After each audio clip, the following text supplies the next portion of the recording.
Olá, meu nome é Eduarda Santos, sou discente do curso de Fisioterapia da Unipampa, iniciante científica do Grupo de Pesquisa em Neuromecânica Aplicada e irei apresentar o trabalho intitulado Efeito do suor decorrente do exercício sobre o registro da temperatura da pele medida com termografia e sensores de contato. A monitoração da temperatura corporal permite investigar as respostas fisiológicas após o exercício físico. Essas medidas podem ser feitas com termografia infravermelha e com sensores de contato. Ambas são medidas não invasivas, porém apenas os sensores de contato permitem a aferição contínua da temperatura durante o exercício, que pode sofrer influência da sudorese. No entanto, pouco se sabe sobre o impacto do acúmulo da sudorese promovida pela fixação do sensor nos resultados da medida de temperatura. O objetivo, então, desse estudo foi comparar a temperatura aferida por sensores térmicos de contato com os valores apresentados por medidas de termografia infravermelha nas situações pré e pós-exercício físico, induzindo sudorese.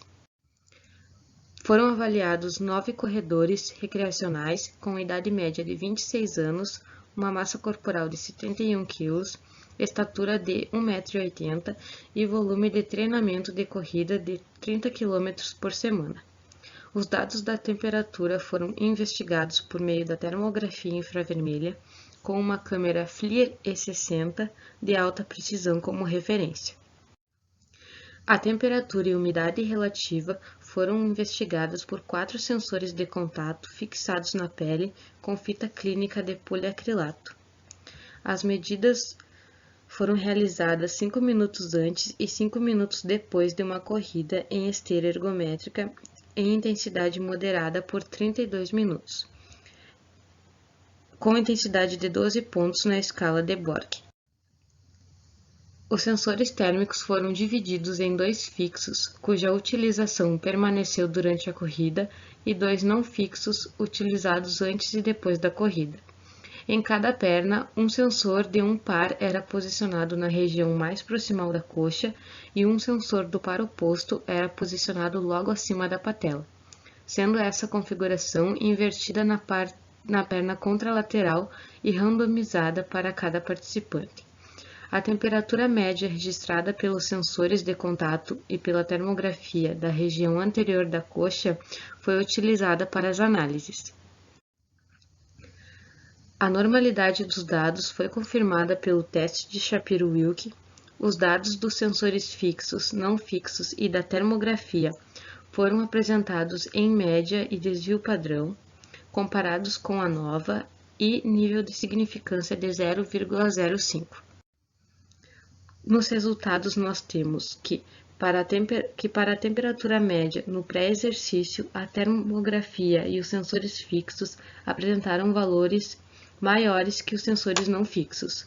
No pós-exercício, os sensores fixos apresentaram temperatura maior que a termografia, enquanto os sensores não fixos apresentaram valores inferiores que a termografia e que os sensores fixos. Não houve diferença na umidade relativa entre os sensores fixos e não fixos no pré-exercício, mas após o exercício, os sensores fixos demonstraram maior umidade relativa. Esses resultados indicam que a randomização e configuração dos sensores térmicos de contato foi adequada. A umidade relativa média do sensor fixo sugere uma saturação de suor causada pelo método de fixação. O sensor térmico apresentou temperatura da pele mais alta após a corrida do que a termografia. Isso pode ocorrer pela redução convectiva e evaporativa da perda de calor do sensor térmico de contato e o seu método de fixação. Os sensores não fixos subestimaram a temperatura, demonstrando que sua utilização por 5 minutos não seria suficiente para obter o valor da temperatura média. Concluímos que o acúmulo de suor sob sensores térmicos fixados na pele superestima a medição da temperatura da pele após um exercício. Obrigada.